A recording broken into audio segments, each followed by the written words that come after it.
Bonjour à tous, bienvenue sur AZM6. Donc je passe à la quatrième étape de cette série, donc sur l'animation de Jet. Donc on a vu dans la dernière vidéo comment on pouvait les animer en utilisant donc un chemin, juste en animant un chemin, donc en utilisant un cercle de Bézier. Et là, cette fois-ci, on va évidemment encore utiliser un cercle de Bézier puisque on est obligé de rajouter un chemin. Mais cette fois-ci, on va programmer dans la timeline, on va programmer l'animation. Donc, je vais copier ce jet. Donc, c'est le fameux jet donc, il nous a été donné par donc, le Lionel Betuel. Donc, voilà, son jet, je vais le remettre droit d'ailleurs. Parce que là, je l'ai incliné. Je vais faire une rotation par rapport à la vue. Voilà. R. Voilà, donc je vais le copier, je repars le copier, donc je clique dessus, je fais un CTRL C, donc là j'ai copié, je l'ai mis en mémoire, et je vais réouvrir Blender une fenêtre neutre et on va recommencer cette animation en utilisant la timeline. Et je vais vous expliquer comment vous pouvez donc programmer une animation. Voilà, donc on repart sur la version 2.92 de Blender. Donc maintenant je fais un copier, je vais faire un coller en faisant CTRL V. Voilà, donc l'appareil apparaît. Normalement il est bien positionné. Alors je vais faire comme j'ai fait pour les précédents. Je vais déterminer le centre exact de l'appareil. Donc apparemment là il est bon, puisque je l'avais déjà fait. Autrement, s'il n'y a pas le point exactement au centre, il faut aller ici, déterminer donc dans définir origine et cliquer sur le vers géométrie. Voilà, donc là il a bougé un petit peu. Voilà, donc grosso modo, il y avait un petit décalage. Je mets mon appareil pile au milieu de la scène, donc je vais faire un Shift S, sélection vers curseur, donc il a bougé un tout petit peu. Et voilà, mon appareil est bien au milieu de la scène, normalement. Peut-être il peut y avoir un petit décalage, mais c'est pas très grave. Il y a un tout petit décalage. Bon, c'est dû à la modélisation, essentiellement. Donc, ensuite, je vais rajouter un cercle de Bézier, donc ajouter. Voilà, courbe. Et je rajoute un cercle de Bézier. Donc, soit je réduis l'appareil, soit je vais réduire l'appareil et augmenter le cercle. Là. Voilà, je vais peut-être pas le réduire autant, surface. Là. Je vais garder ça, je vais faire un CTRL A. L'appareil, je le sélectionne, je fais un CTRL A et je valide, comme je suis en mode objet, je valide la taille et rotation. Un clic gauche. Voilà, donc l'appareil maintenant, il est bien reconnu par Blender à cette dimension-là dans le mode objet.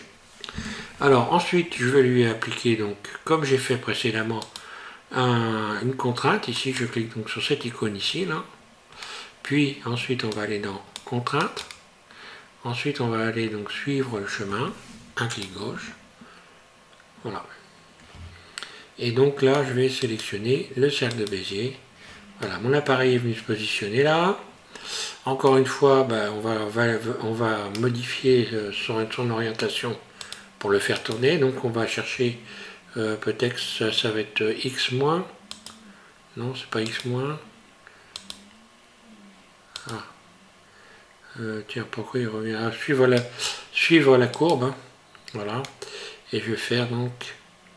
je reviens sur Y. Voilà. Il ne faut pas oublier de suivre la courbe. Voilà, suivre la courbe. Donc animer le chemin. Voilà, j'anime le chemin. Et mon avion va tourner. Là, il tourne dans le mauvais sens. Donc je vais aller cliquer maintenant sur Y-. Il va tourner dans le bon sens. Là. Voilà. Donc à la limite, je peux aussi le pencher. Donc je reviens au point de départ, ici. Et je vais commencer à l'animer en utilisant la timeline ici. Alors la timeline, donc c'est une programmation en nombre d'images. Ici, on voit donc 20 images, 40 images, 60 images. Donc ça correspond non pas à un temps, comme pourrait éventuellement nous faire croire son nom timeline. Donc ligne de temps, mais en réalité ligne de temps qui correspond à un nombre d'images, parce que dans une vidéo, 25 images est égal à 1 seconde, enfin 25 ou 29 images ou 24 images, ça dépend comment on règle notre vidéo, mais grosso modo ça correspond à 1 seconde de vidéo. Donc lorsque l'on en est, on va dire à 25 images ici, donc là je vais agrandir la timeline en faisant tourner la roulette de ma souris, et je vais tout de suite, on voit ici la graduation, l'augmenter, l'affiner, plus je l'agrandis, plus j'affine. Donc là, je vais 10 images par 10 images. Voilà. Donc grosso modo, entre le début ici et la 25e image, ici, il va s'écouler 1 seconde de temps. Voilà. Et sur 250 images, on a 7 secondes de vidéo. Entre ici et ici, on a 7 secondes de vidéo. Voilà. Donc là, mon avion tourne. Et je vais lui le faire tourner, lui faire des tonneaux. Mais je vais les programmer ici. Donc je vais estimer par exemple que jusque là mon avion il bouge pas, il reste comme il est. On va dire pourquoi pas, ou il va juste un peu se pencher. Alors il va juste prendre une inclinaison, hein, parce qu'un avion tourne rarement, enfin il peut tourner évidemment en utilisant ici la dérive, mais en règle générale l'avion va se pencher pour tourner. Alors ici j'enclenche l'enregistrement, je clique ici sur enregistrement. Donc cet ensemble de boutons là, c'est exactement comme une caméra, hein, marche avant, marche arrière, enregistrement, et donc ça fonctionne exactement pareil. Lecture, voilà, on a les boutons de lecture, lecture dans un sens, lecture dans l'autre sens, etc. Retour au début, hein, voilà, ici ça va être retour au début, et voilà, c'est comme une vidéo, hein, comme une caméra, pareil. Alors ça, je vais estimer par exemple, alors je vais déjà sélectionner mon appareil et je vais engager une image clé, c'est-à-dire que je vais déterminer que à cet endroit-là, donc je sélectionne ici le manipulateur, qu'à cet endroit-là, un clic gauche, l'avion est positionné ici. On voit ici une image clé, alors là si on ne la voit pas, c'est parce que, voilà, il faut se méfier de ça. En fait, quand on appuie sur la roulette de la souris et qu'on peut faire bouger cette fenêtre, la faire monter, descendre, là j'appuie en continu sur la souris. Ça c'est une chose qu'il faut se méfier parce qu'on peut voir disparaître les images clés et se demander où elles sont. Voilà, donc j'ai une première image clé, j'ai déterminé que à un endroit précis, c'est-à-dire le début, ici, mon appareil est là. Et puis je vais déterminer que par exemple, 2 secondes plus tard, puisque là je me mets sur 50 images, donc 2 secondes plus tard, l'appareil aura une inclinaison vers l'intérieur ici. Et pour faire ça, je vais utiliser ici cet outil à faire tourner. Et je vais également ici modifier. Je ne vais pas utiliser global, mais je vais utiliser normal. Voilà. Normal parce que je ne suis plus dans les axes. À partir du moment où je sors des axes, qui sont les axes de la scène, c'est-à-dire l'axe Y, l'axe X et l'axe Z, dès que je sors, je suis obligé d'utiliser normal. C'est-à-dire que là, l'avion va tourner sur son axe propre. On va voir son axe propre. Son axe propre, il est là. C'est celui-là. Et donc, il va falloir qu'il tourne sur cet axe-là. Et non pas sur l'axe de la scène, puisqu'on va voir que si je sélectionne l'axe ici global, on voit que, voilà, ici, ça a modifié l'axe. Voilà. Donc là, il faut que je me mette en mode normal. Pour éviter d'avoir des problèmes, j'utilise ici cet outil-là, donc l'outil de déplacement, hein, et je vais donc utiliser ici, faire une rotation avec l'axe ici, la poignée verte, voilà, et là, une image clé est venue s'enclencher dès que j'ai lâché, la poignée ici, voilà, et donc là, ce qui se passe, on voit mon appareil qui va donc partir d'ici, aller jusqu'à 2 secondes, et il a pris cette rotation-là. Donc là, il a cette rotation, et puis on va dire, par exemple, je veux que mon appareil fasse un tonneau à partir d'ici. Donc je vais revalider cette revalider cette position-là, là, et je vais déterminer que à partir de entre cette distance-là et cette distance-là, l'appareil va faire un tonneau complet. Donc, j'attrape l'appareil, je le fais tourner et je le fais revenir, par exemple, dans cette position-là. Donc là, ça va être très rapide.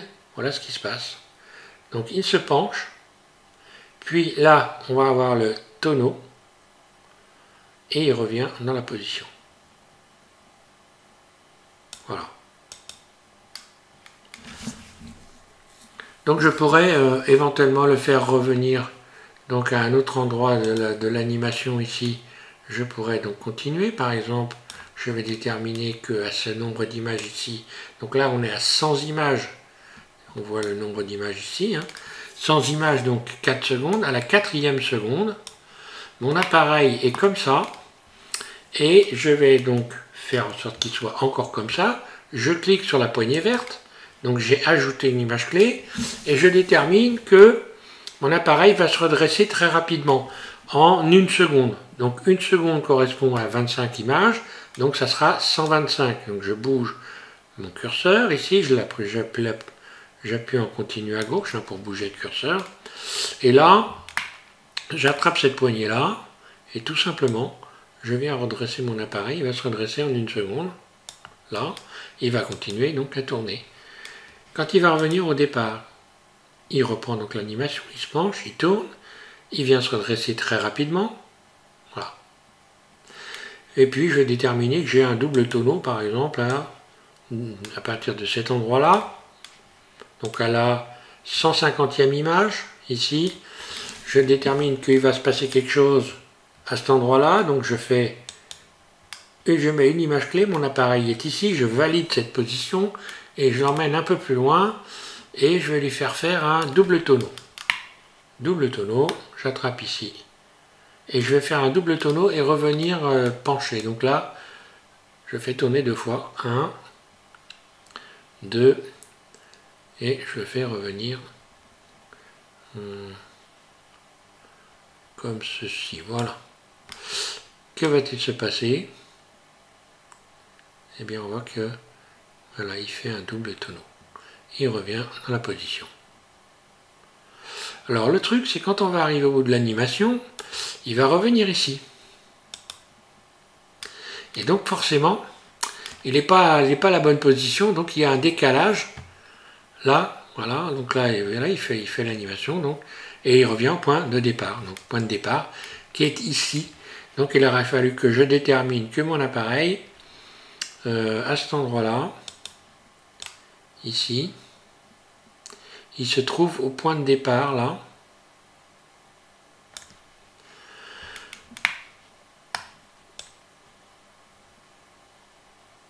Donc là, il faudra que je remette mon appareil, par exemple, ici. Le point de départ, je vais mettre en vue de dessus. Voilà. Je mets en vue de dessus. Le point de départ, lui, il est là. Je suis en plein dessus. Donc, la logique, ce serait que je sélectionne cette image clé G, je la déplace, par exemple ici, et je réduis le nombre d'images. Et normalement, je vais avoir à peine un décalage. Là, on va voir ce que ça donne arrivé à la fin. Ah oui, non, je suis allé, il faut que j'aille plus loin. Voilà, il vient se repositionner là. Donc, c'est pas bon, on va se remettre à 250 images. Là.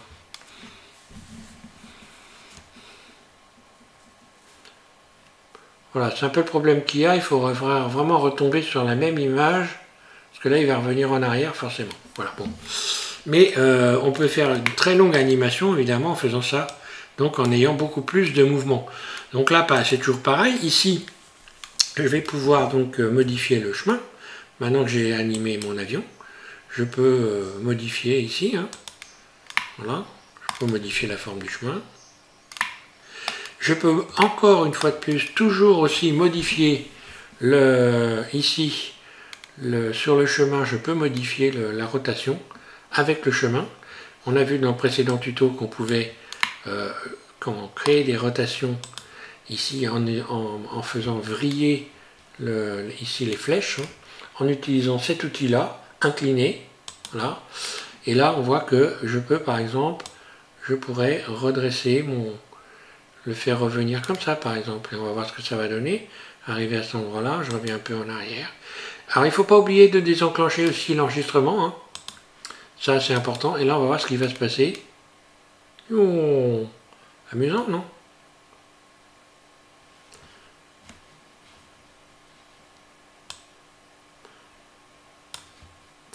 Donc là, je vais le mettre plus loin, carrément. Voilà. Et là, il continue à tourner, hein, normalement. Voilà, si je mets la fin à 1000, bah, il ira jusqu'à 1000 images, il va continuer à tourner. Après, bah, je peux faire d'autres...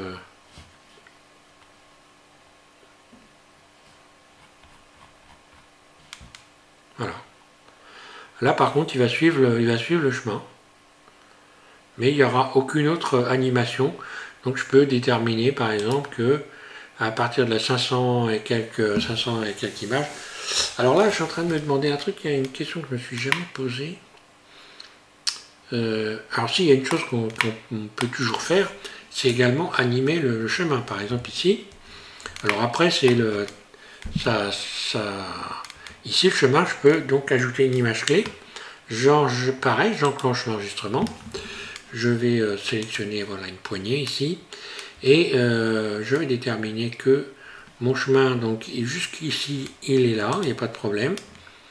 Il n'a pas bougé, mais par contre, je vais commencer à faire bouger le chemin sur, on va dire, sur une centaine d'images ici. Je vais appliquer une rotation R, donc par rapport à la vue. Allez, on va faire ça par exemple. Et on va voir ce que ça va donner.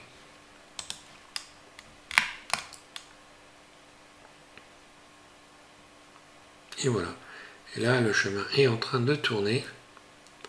Ce qui fait que là, on peut faire des très belles animations aussi en faisant tourner le chemin.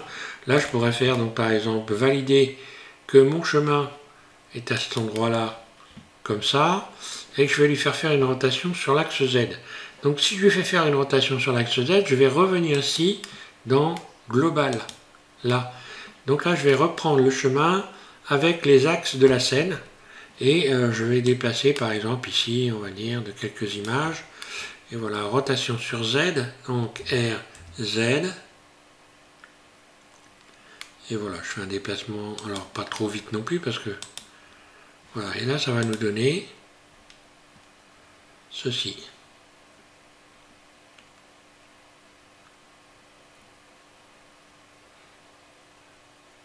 Et là on va avoir donc une rotation sur l'axe Z, là, et une accélération, évidemment, de l'appareil. Voilà, on rajoute évidemment un ciel. Donc le ciel, vous avez pu le télécharger sous la première ou la deuxième vidéo, je crois, oui, sur la deuxième. Je vous ai proposé le ciel en téléchargement. Donc le ciel, c'est une texture d'environnement ici. Donc ouvrir, et donc voilà, moi je l'ai mis là, il est là, voilà. On se met dans le mode, alors voilà, le problème avec le mode, quand on est dans le mode, dans le cycle, hein, l'animation ne suit pas. Donc il faut se mettre en mode Eevee pour que l'animation suive. Puis on peut parfaitement maintenant cacher le chemin. Par exemple, ici, hein, il est sélectionné, mon chemin, mon cercle de Bézier. Je clique sur le petit œil là, et voilà, il disparaît. Et après, notre avion se promène. On a vu dans la précédente vidéo comment on pouvait rajouter du son en allant ici. Hein. Donc je rappelle que c'est une série. C'est une série, donc c'est une playlist que j'ai appelée Rêve d'enfant. Et donc, et voilà, donc après bah, il suffit de regarder la playlist. C'est amusant ce qu'on peut faire avec ça. Hein. Donc évidemment, suivant la façon dont j'ai positionné mon... Ouais, c'est fou. Hein. On pourrait même, je pense, qu'il y a une chose que j'ai pas essayé de faire. Mais dans le... Tiens, on va essayer quelque chose qui risque d'être intéressant. Par exemple, si je voulais faire une figure acrobatique genre la feuille morte, qui est une figure donc de l'avion descend en tournant, ça peut être intéressant de voir si on peut éventuellement changer la trajectoire en mettant des images clés. Alors je vais ici, je sélectionne le coucou, et est-ce que je peux mettre une image clé sur ça? Insérer une image clé. Et oui, on peut faire ça alors. Imaginons par exemple que ici, à partir de là, j'insère une image clé. Voilà, j'ai inséré une image clé sur cette direction-là. Et ensuite, je vais modifier la direction. On va voir si c'est possible. Voilà, et là, par exemple, si je clique ici, là, on voit que j'ai inséré une nouvelle image clé. Donc, est-ce que ça va changer de sens? Et oui, ça change de sens. Et là, on voit que on a une drôle de... Alors là, ça peut être amusant parce que, voilà comment...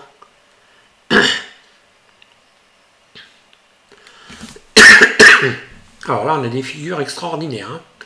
Mais il faut savoir que les avions en réaction, maintenant, sont capables de faire des choses extraordinaires. Hein.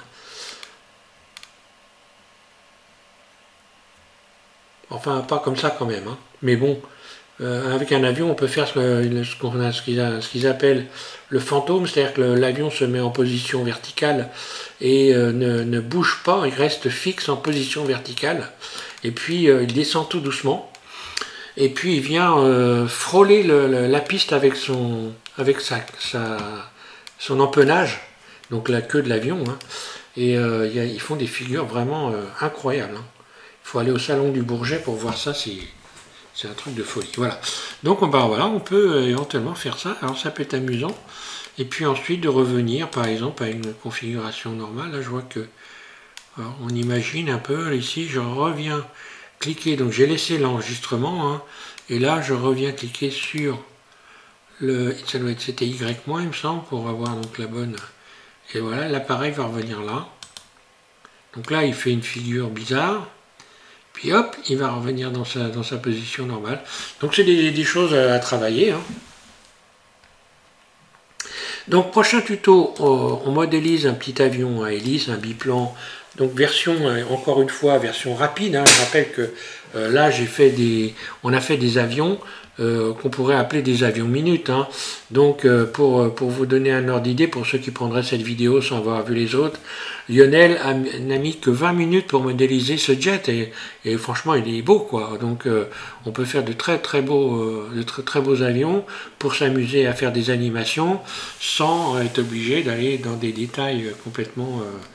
voilà, on peut faire ça en 20 minutes.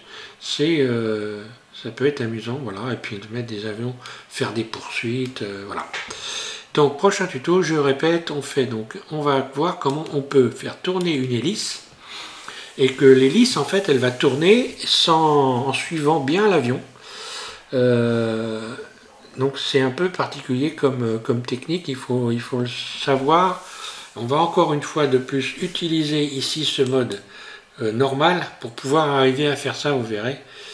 Ça va être amusant de faire voler un coucou et puis après on s'arrêtera là pour cette petite démonstration. Voilà, merci à tous de suivre SVM6, amusez-vous bien avec tout ça, bon courage et puis je vous invite à continuer avec la dernière étape, ça sera donc la 5e étape, faire voler un coucou, merci. Et le modéliser bien entendu.